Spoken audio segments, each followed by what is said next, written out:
Panteón Jardín Veracruzano. Danitza Flores y Carla Cancino se encargaron de recopilar una serie de historias de terror en el estado de Veracruz, las cuales se presentan a continuación. Aunque existen relatos sobre historias ocurridas en el cementerio particular de Veracruz que le dan una imagen de misticismo, pocas personas pueden contar de viva voz y con exactitud hechos que causan escalofríos. La señora Ofelia Vázquez, quien se dedica a limpiar tumbas y barrer pasillos en el camposanto más antiguo de la ciudad, es una de ellas, ya que afirma que en varias ocasiones se ha visto la figura de un hombre que camina desde el lugar más remoto del sitio y desaparece al llegar a la reja de entrada. Pero esa no es la única aparición que ha sido atestiguada en el cementerio particular ubicado en plena zona urbana de la ciudad de Veracruz. Petra Castillo, otra de las trabajadoras del sitio, puede relatar otro hecho parecido que la gente visita y que por ende va contando y recorriendo la voz de poco en poco. Se trata de la aparición de una mujer al pie de una tumba que es adornada por la estatua de un ángel de mármol, como si se tratara casi de la estatura de una persona real. La señora Petra asegura que una mujer es vista llorando al pie de esa tumba. Sin embargo, pareciera una persona normal a la distancia, casi pasando desapercibida, hasta que uno se va acercando a ella. Cuando ya se está muy cerca, basta con distraer la mirada hacia el suelo para no dar un mal paso y alzarla de nuevo, casi al instante, para darse cuenta que esa presencia ya no está en la lápida. Pero las historias paranormales se extienden fuera de la barda perimetral del cementerio particular hacia el parque infantil Reino Mágico que se localiza justo al frente del camposanto. Sin embargo, todo lo anterior no es casualidad, ya que el lugar fue un cementerio hasta mediados de la década de 1980, cuando el gobierno de aquel entonces decidió trasladar los cuerpos de los terrenos que en ese momento ocupaba el cementerio municipal para otro sitio. Y es curioso porque para las personas mayores se trata de un recuerdo de lo que era, y por cierto, ese se mantiene todavía intacto. Pero para las nuevas generaciones solo se trata de una vieja y curiosa leyenda. Ricardo Cañas Montalvo, sin embargo, afirmó que existen relatos de historias casi inverosímiles que hacen erizar la piel, pues se presume que muchos de los cuerpos que ahí descansaron no fueron desenterrados o no del todo por completo. Por cierto, si quieren un video especial sobre las historias de terror del Reino Mágico, háganmelo saber por favor en la caja de comentarios de este video.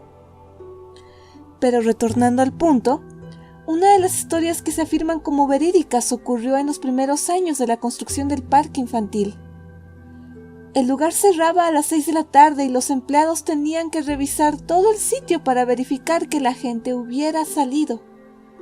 Pero una tarde, uno de ellos estaba recorriendo el área donde se encuentra un castillo con la figura en fibra de vidrio de Blancanieves y los 7 enanos.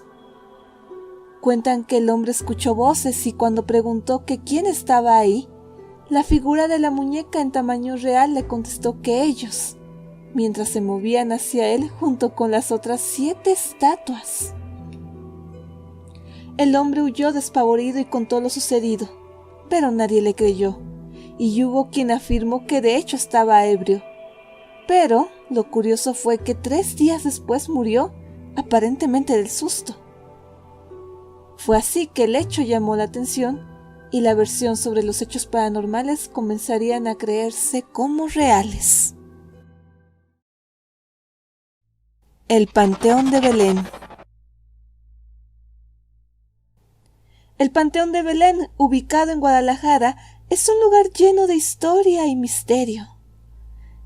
Este icónico cementerio ha sido testigo de innumerables historias a lo largo de los siglos.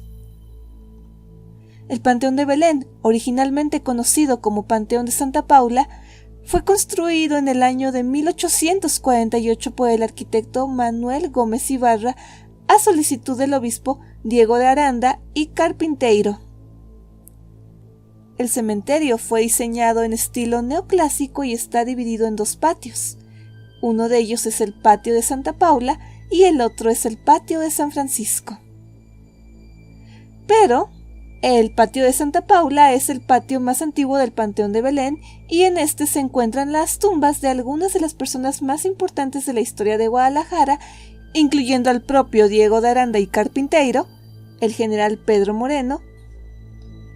Por su parte, el patio de San Francisco sería el patio más grande del Panteón de Belén, y en este se encontrarían las tumbas de personas de todas clases sociales, incluyendo políticos, artistas, músicos, escritores y personajes históricos. Y entre otros datos de su historia se sabe que durante la Revolución Mexicana habría sido utilizado como un refugio para los soldados revolucionarios. Fue así que el Panteón de Belén sería cerrado en el año de 1986 por razones sanitarias. Sin embargo, el cementerio siguió siendo un lugar popular para los turistas y los locales que buscaron conocer más sobre la propia historia de Guadalajara. En el año 2010, el Panteón de Belén fue declarado Monumento Histórico Nacional y también fue convertido en un museo. A lo largo de los años se han contado muchas historias sobre el cementerio y estos misterios y muchos más hacen del Panteón de Belén un sitio fascinante para aquellos interesados en lo sobrenatural y lo inexplicable. Y es a continuación que les traeremos un par de historias de este panteón. La historia de Nachito, el niño que recibe juguetes en el Panteón de Belén. Nachito era un niño que nació con fobia a la oscuridad. Para poder dormir, sus padres tenían que colocarle antorchas en su habitación, pero un buen día, las luces se apagarían debido a una ventisca muy fuerte y Nachito sufrió un infarto fulminante. Fue así que tristemente el niño fue enterrado en el Panteón de Belén, pero, según se cuenta, su cuerpo apareció fuera de la tumba al día siguiente. El sepulturero lo volvió a enterrar, pero el ataúd volvió a aparecer fuera de la tumba al día siguiente. Y esto se repitió durante 10 días, lo que causó gran conmoción entre los habitantes de Guadalajara. La gente comenzó a murmurar que Nachito estaba poseído por el diablo o que simplemente la tierra no lo quería. Otros decían que el niño no podía descansar en paz por su fobia a la oscuridad. Los padres de Nachito, desesperados, decidieron construir un ataúd de piedra y ubicarlo sobre la tumba, no debajo. Fue así que el ataúd sería hecho con aberturas a los lados para que entrara luz. En las esquinas colocaron 4 obeliscos en los que se encendían antorchas durante las noches. Y fue así que desde entonces la tumba de Nachito sería una de las tumbas más visitadas del panteón. Las personas van a dejar juguetes para que el niño no les siga hasta sus casas y les haga travesuras. Los sepultureros cuentan que Nachito juega con los juguetes que le llevan a la tumba durante las noches y por las mañanas los encargados del cementerio recogen los juguetes que aparecen tirados alrededor de la tumba o sobre otros sepulcros donde están enterrados otros niños. Otras personas afirman haber visto a Nachito jugar con un globo en el panteón. Eso sí, no recomiendan llevarse los juguetes del pequeño porque el niño se molesta. El vampiro de Guadalajara. En Guadalajara se cuenta la leyenda de un vampiro que habita en el Panteón de Belén, y esta leyenda señala que el vampiro es un hombre alto y delgado con el pelo largo y negro y los ojos rojos. Según se cuenta, se trataba de un misterioso hombre llamado Don Jorge, quien era extranjero y vestía siempre de negro. Él era poco sociable pero muy educado. Al poco tiempo de su llegada, comenzaron a suceder extraños fenómenos en los alrededores de la hacienda que Don Jorge había comprado. Los animales de ganado aparecían muertos, desangrados, pero sin signos de violencia. Después los cuerpos de niños y mujeres jóvenes también comenzaron a aparecer en los alrededores de la hacienda. Los habitantes de Guadalajara comenzaron a sospechar que don Jorge era el responsable de aquellos hechos.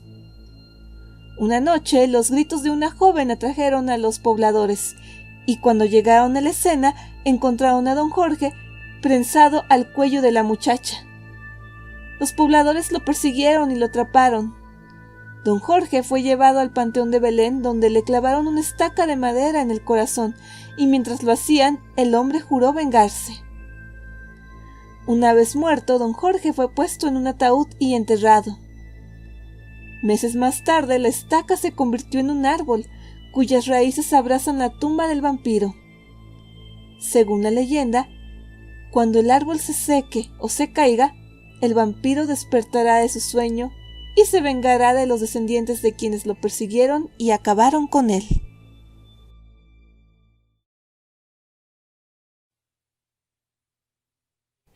El Panteón Civil de Dolores.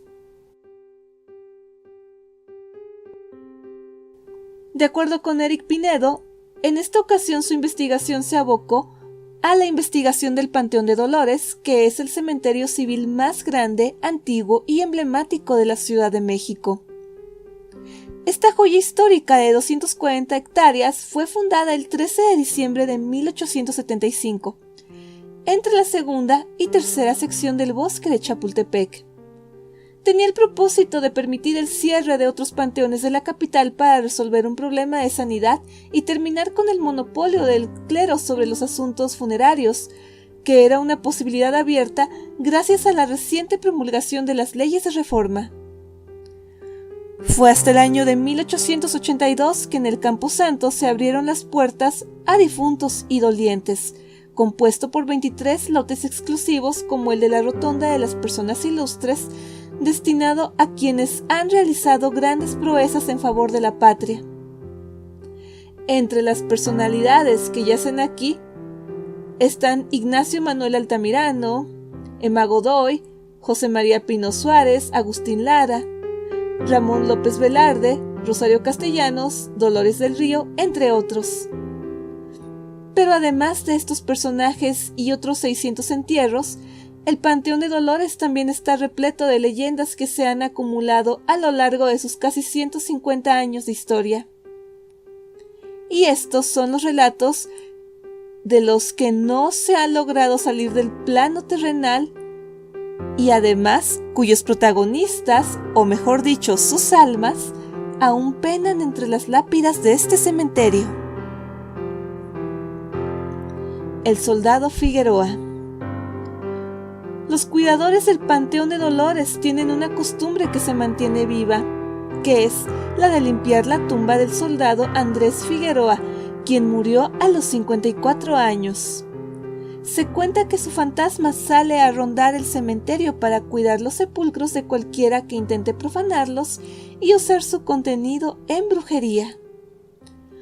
Una de sus apariciones fue ante los propios vigilantes, a quienes ordenó detenerse, lo que causó que uno de ellos falleciera de un infarto por el terror. Fue así que desde entonces, casi que es de ley que se limpie la tumba del soldado para evitar su ira y posteriores apariciones. El niño llorón. La historia inicia cuando una pareja y su pequeño hijo atienden al sepelio de un pariente en el Panteón de Dolores y al concluir la ceremonia, los padres regresan a su hogar para notar con preocupación que el menor no estaba con ellos. Luego de buscar sin éxito en el panteón, solo les quedó hacer el papeleo correspondiente para reportar a su hijo como desaparecido. Al pasar los meses, recibieron la llamada de uno de los cuidadores del Camposanto, quien les informó que habían encontrado al niño. Accidentalmente había caído a la tumba del familiar que habían enterrado y había muerto. Desde entonces se dice que el espíritu del niño llora y busca el consuelo de las personas que encuentra por la noche para que lo ayuden a volver a casa. El niño fantasma. Este relato cuenta que un niño se separó de su familia en una visita al panteón, por lo que comenzaron a buscarlo, preocupados de que se pudiera haber caído en una fosa. Con la suerte de su lado, los padres escucharon las risas del pequeño junto a las de otro menor. Al acercarse, encontraron solo a su hijo, quien les explicó que jugaba con un familiar. Extrañados pero aliviados, los padres dieron un segundo vistazo al sitio donde hallaron al niño y vieron que era la tumba de un familiar que había muerto durante la infancia.